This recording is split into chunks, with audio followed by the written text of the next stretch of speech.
Nós estipulamos a fecha para dia 4 de outubro de ano aqui. Tem congresso, tem três coisas que vai tomar lugar. Um é cambio de estatuto, nós aproveitar o momento que nós temos também cambio de líder, também cambio de liderazgo e também nós vamos introduzir a diretiva de partido novo, então nós estamos instalando uma diretiva nova e também vai apresentar membros da diretiva de diferentes fundações que o partido AVP tem. Então, dia 4 de outubro, nós vamos começar com parte de renovação do partido, para a direção nova, paixão para o reto novo, para nós poder melhorar o cambio que tem, mas nós temos que conseguir, isso está seguro. Deixou está com lo apresentar alguma moção, lo tem votação sobre algum tema, e assim conectar bem com a membresia e já para nós ser futuro do partido,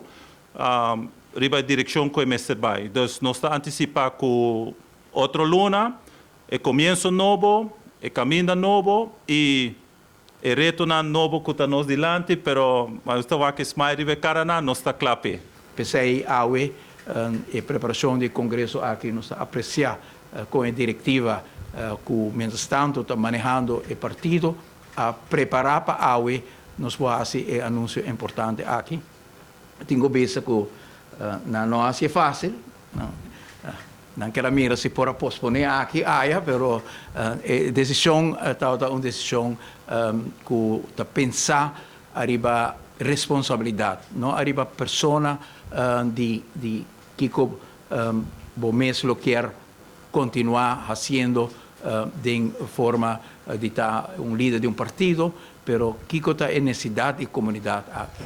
E tem o reflejo aí, está sumamente principal, o pensamento que o partido aqui sempre me quer representar. Tem essa que carregue, tem essa que liderar, e essa que dirigir, mas está essa que viva com a época que nós estamos vivendo, e está preparado também para premiar o período nos dilante para o futuro.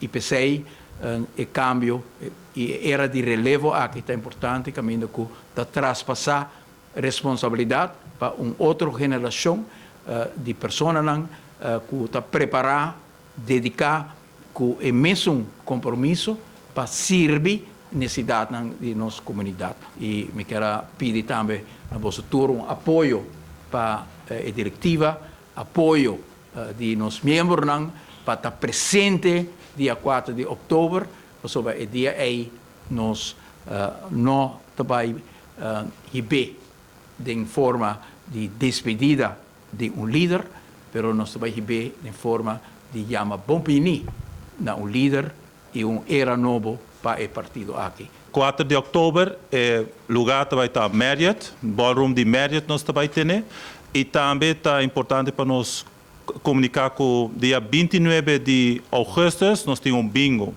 Bingo para recaudar fundos, para assim o partido pode seguir preparar seu mês para o futuro e para poder preparar e claro para servir o povo de Aruba. Para o PC nós está percurar para a continuidade. Que não tem bio ni yong, quem está passando batom para outro. That's it.